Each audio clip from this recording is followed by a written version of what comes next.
खाटू श्याम जी को भगवान श्री कृष्ण के कलयुगी अवतार के रूप में पूजा जाता है।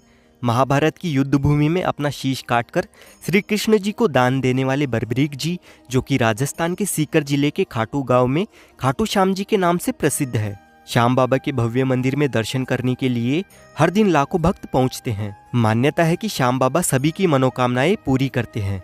कहते हैं कि जब आप हर जगह से हार जाए तो एक बार इस दिव्य दरबार में जरूर आइए। यहाँ पर दर्शन करने से आपके सभी बिगड़े काम बन जाते हैं। जैसे जैसे कलयुग बढ़ रहा है वैसे ही श्याम बाबा के भक्त भी बढ़ते जा रहे हैं। जो कोई भी खाटू श्याम जी को दिल से अपना मान लेता है, खाटू नरेश उसके सारे कष्ट हर लेते हैं। तो खाटू श्याम जी के दर्शन करने के लिए आप कैसे आ सकते हैं? मंदिर में दर्शन करने के बाद आप और कौन कौन से दर्शनीय स्थल पर जा सकते हैं? खाटू में रहने की और खाने पीने की क्या क्या सुविधा उपलब्ध है? कितना आपका खर्चा हो सकता है? दर्शन और यात्रा में आपको किन किन बातों का विशेष ध्यान रखना है? इस खाटू श्याम जी की यात्रा में हम आपको संपूर्ण जानकारी देने वाले हैं, तो वीडियो को बिना स्किप किए पूरा जरूर देखना। तो चलिए हमारी यात्रा को शुरू करते हैं, लेकिन इससे पहले आप कमेंट बॉक्स में जय श्री श्याम जरूर लिखें। खाटू श्याम जी के मंदिर तक आने के लिए ट्रेन के माध्यम से सबसे पहले आपको जयपुर रेलवे स्टेशन तक आना होगा। वैसे तो खाटू का नजदीकी railway station rings railway station पड़ता है। अगर आपके यहाँ से रिंगस रेलवे स्टेशन के लिए डायरेक्ट ट्रेन नहीं आती है तो आप जयपुर जंक्शन तक आ जाइए। जयपुर जंक्शन सभी प्रमुख शहरों से वेल कनेक्टेड है और जयपुर से खाटू श्याम जी जाने के लिए बसेस के थ्रू बहुत ही अच्छी कनेक्टिविटी भी है। लेकिन अगर आप रिंगस आ रहे हैं तो रिंगस से खाटू श्याम जी का मंदिर सिर्फ 16 किलोमीटर के डिस्टेंस पर ही लोकेटेड है। रिंगस रेलवे स्टेशन के बाहर आपको खाटू जाने के लिए सवारी जीप मिल जाती है, जिसका किराया 50 रुपए रहेगा। वैसे ज्यादातर लोग जयपुर के रेलवे स्टेशन से होते हुए ही आते हैं। अगर आप भी जयपुर जंक्शन से आते हैं तो आपको रेलवे स्टेशन से ई रिक्शा में 20 रुपए देकर 1 किलोमीटर के डिस्टेंस पर स्थित सिंधी कैंप बस स्टैंड पर आ जाना होगा। यहाँ से आपको खाटू जाने के लिए बहुत सारी राजस्थान रोडवेज और प्राइवेट बसेस मिल जाएगी। यहाँ पर आप देख सकते हैं कि ये खाटू श्याम जी का प्लेटफॉर्म है। ये प्लेटफॉर्म उन यात्रियों के लिए स्पेशल बना हुआ है जो खाटू श्याम जी के लिए जाते हैं। इस बस स्टैंड के अंदर और बस स्टैंड के बाहर प्राइवेट और गवर्नमेंट की बसेस सुबह 4 बजे से ही हर आधे से 1 घंटे में खाटू के लिए रवाना होती है। जयपुर से खाटू श्याम जी 80 किलोमीटर के दूरी पर है और गवर्नमेंट बस का टिकट 60 रुपए से लेकर 100 रुपए तक लिया जाता है। वहीं प्राइवेट बस में नॉन एसी के 100 रुपए और एसी बस के 120 रुपए का किराया लिया जाता है। लगभग 2 घंटे का सफर तय करते हुए हम खाटू श्याम जी के बस स्टैंड तक पहुंच जाते हैं और इस बस स्टैंड से खाटू श्याम जी का मंदिर मात्र 1 किलोमीटर की दूरी पर स्थित है। बस स्टैंड से बाहर आते ही सबसे पहले आपको ये वाला प्रवेश द्वार नजर आता है। इस द्वार को तोरण द्वार के नाम से जाना जाता है। यहाँ पर श्याम बाबा के भक्त नाचते गाते खूब एंजॉय करते हुए फाल्गुन महीने के मेले के दौरान 11 के दिन सभी भक्त निशान लेकर रिंगस से खाटू श्याम जी तक 18 किलोमीटर की पैदल यात्रा करते हैं और इस तोरण द्वार के पास आकर श्याम बाबा को स्मरण करते हुए उनके दर्शन करने के लिए जाते हैं। मंदिर की ओर जाते वक्त आपको रास्ते में बहुत सारी छोटी बड़ी प्रसाद की दुकानें नजर आएगी। इन दुकानों से आप भी प्रसाद ले सकते हैं। श्याम बाबा को मिश्री, पेड़ा, चूरमा और गुलाब के फूल प्रसाद के तौर पर अर्पण किए जाते हैं। खाटू श्याम जी के दर्शन करने से पहले सभी भक्त मंदिर के पास में बने इस श्याम कुंड में स्नान करने के बाद ही खाटू श्याम जी के दर्शन करने के लिए जाते हैं। प्राचीन मान्यताओं के अनुसार इस श्याम कुंड में स्नान करने से चर्म रोग भी ठीक हो जाता है। और यहाँ की एक और विशेष बात है, इस जगह पर पुराने जमाने में खेत हुआ करता था और यहाँ पर एक गाय आकर रोज अपने आप दूध दिया करती थी। जब लोगों को इस बात का पता चला तो यहाँ खुदाई की गई।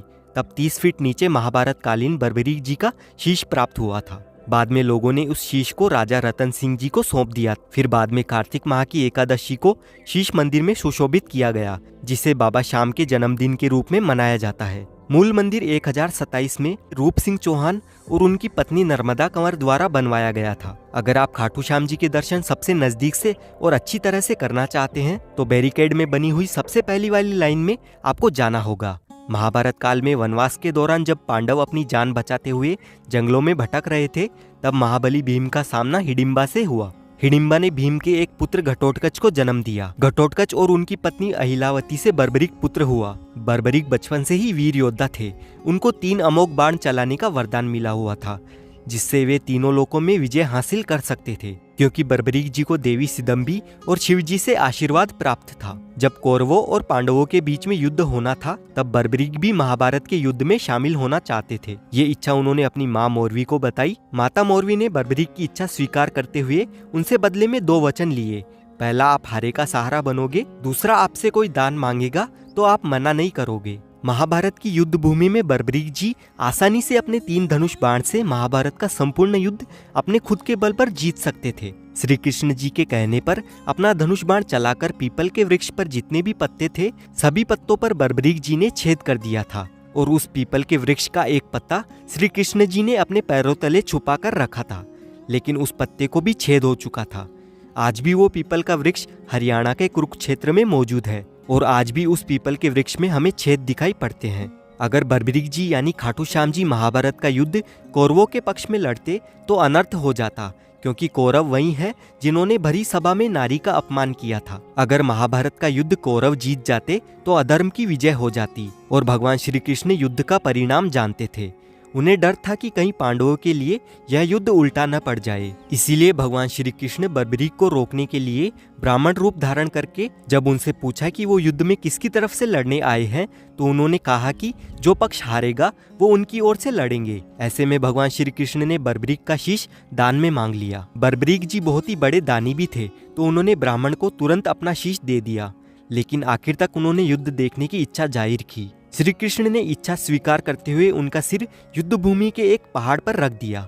युद्ध समाप्त होने के बाद पांडव आपस में ही लड़ने लगे कि युद्ध की जीत का श्रेय किसे मिलना चाहिए। तब बर्बरीक ने कहा कि उन्हें जीत भगवान श्री कृष्ण की वजह से मिली है। तब श्री कृष्ण बर्बरीक के बलिदान से प्रसन्न हुए और उन्हें यह वरदान दिया कि कलयुग में आप खाटू में मेरे नाम से यानी श्याम के नाम से जाने जाओगे और जो भी भक्त हार रहे हैं उनका आप सहारा बनोगे। इसीलिए खाटू श्याम जी को हारे का सहारा बाबा श्याम हमारा ये भक्ति भाव से कहा जाता है। जब हम लाइन में लगकर आगे बढ़ रहे होते हैं तब हमारे ऊपर गुलाब जल का स्प्रे होता रहता है और श्याम बाबा के दर्शन हमें 1 से 1.5 घंटे में ही बड़ी आसानी से हो जाते हैं। खाटू श्याम जी के दर्शन करने के बाद अभी हम आ चुके हैं प्राचीन श्याम कुंड में।